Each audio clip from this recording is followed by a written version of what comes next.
Rev up your engines!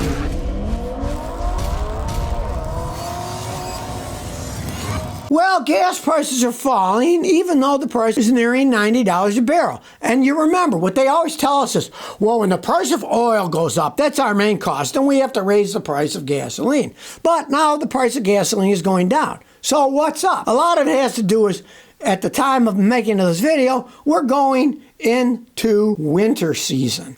Then they use the winter gas. The winter gas is cheaper to make. It's more volatile. If you use the winter gas in the summer, it would pollute more and stuff. So they're only allowed to use it in the winter.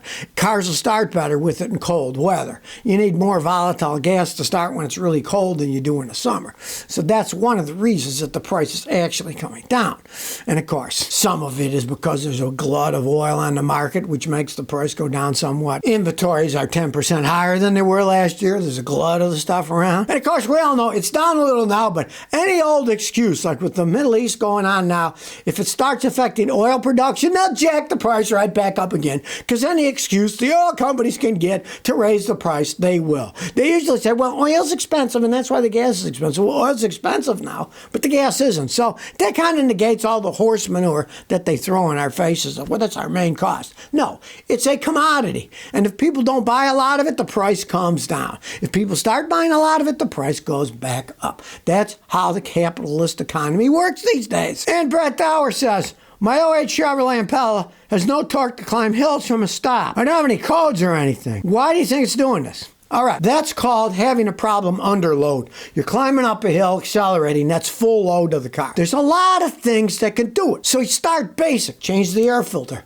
pull out one spark plug. If it's worn, replace all of them. If it's normal and there's nothing wrong, odds are the spark plugs are okay and you can go on further. Next would be fuel filter. If your fuel filter's clogged, you don't get enough fuel, it won't climb up a hill. Fuel filters are cheap, right? Let's say it's not the fuel filter. Then what you'd want to do is, after changing the filter, pressure test the fuel pump. If it's a weak fuel pump, that'll do it. Now, the fuel pump is in the gas tank on that. You got to drop the gas tank. It's a very expensive thing to do. You don't want to waste money doing it unless you actually need it. So that's why you would want it pressure tested, right? So let's say it's not that. Then you're getting into more complex stuff. It could be a problem in the transmission. You said you got 133,000 miles. Chevys have crappy tranny. It could be the tranny starting to go out. From then on, you're best to see a guy like me. We can road test him with our fancy scan tools and say, okay, look, your transmission's shot. Won't work under a load, and then you decide, do I want to put money into that crap or should I get another car? Easier ones often fix it. So start there. Don't always start with a complex thing. Start with the simple. If the simples don't fix it, then yeah, it can get expensive then.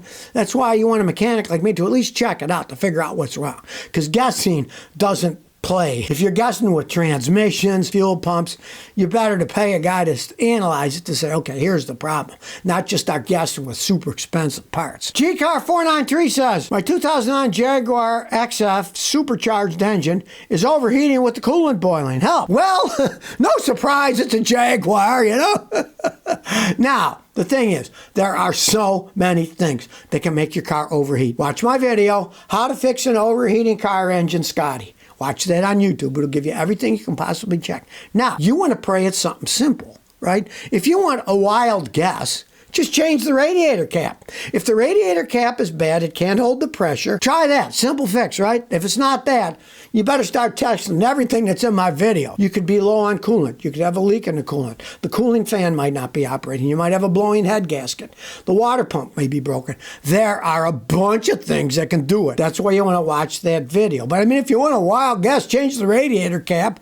Yeah, they're made out of rubber, and it's what, 15 years old? Maybe the cap's just bad. Caps are cheap. I'd say fill it up to the top of the reservoir, put a new cap, and see what happens. Maybe that'll fix it, and you're lucky. If not, watch the video. It can be a zillion things. Well, here's one you gotta see to believe. Guy took his new Toyota into the dealer, got all the stuff set up, the oil was changed and stuff, and then he found out, indeed, the oil was not changed. Oscar from Arizona says, Scotty, I got a 2023 Tacoma for the wife. Brought it to the dealer for the 5,000-mile service. Checked the oil, and it looked like the oil was dirty. So I took a sample of it and said, maybe this is a problem. Well, the manager says Toyota doesn't cover oil changes until 10,000 miles. But check out the receipt. Here's what it says. 11th October 23, 5,000-mile complimentary service. Synthetic oil, 5,000-mile service. And it says other things that they supposedly did, right?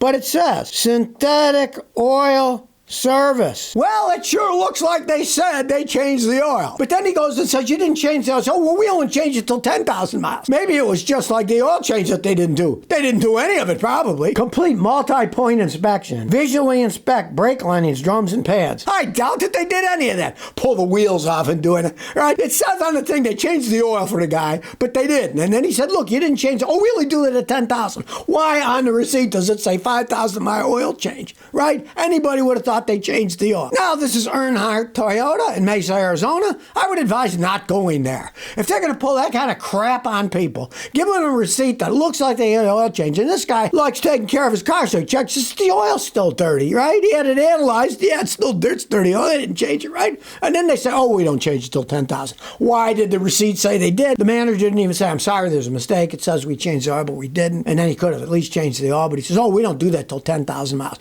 What kind of a fool would buy a brand new car and not change the oil at 5,000 miles? I tell you to do that all the time anyways, but especially the first oil that's in a car, the first oil change. There's no way I'd buy a new car and let the first oil change go 10,000 miles with all the new pieces, and there's always little bits of metal lying around. You want to change it at least at 5,000 miles, maybe even 3 for the first oil change, and then 5 every other. Well, guess what? The driverless taxi system that just launched in Houston is under a federal investigation. The Houston rideshare company Cruise started regular operations. Well, what they call regular. The NHTSA is investigating accidents that occurred in San Francisco. There was a pair of crashes where they hit pedestrians, right? And of course, the Cruise people say, oh, we have all this driving and there's less accidents than with regular human driving, blah, blah, blah, blah, right? Tell that to the people who got hit by these things, right? And there's only a very limited amount of them out there. What's going to happen if there's a whole bunch of them? As they've already shown, which I predicted, which an idiot could predict, you can't have machines and humans driving on the same roads. Humans are too unpredictable, whether they're walking across the street or whether they're driving a car on the same road that the robots are driving. They can't comprehend people. Heck, people can't comprehend people. How are machines going to comprehend them too, right? And of course, one of the big problems is the police, the ambulances, fire trucks, they're all peed because when the self-driving machines get confused, it's pretty much that they stop. Well, they're confused, so they stop. So they block intersections, cause jams when emergency vehicles are supposed to come. They could at least have some kind of emergency software so that if they see an emergency, that they pull over to the side of the road like we're supposed to do when we're driving, right? You can't really mix humans and self-driving, which is what they're trying to do now, which is a big mistake. Right? So whether or not you believe these robo-taxis are a good thing or not, now they're under a federal investigation to see what happened.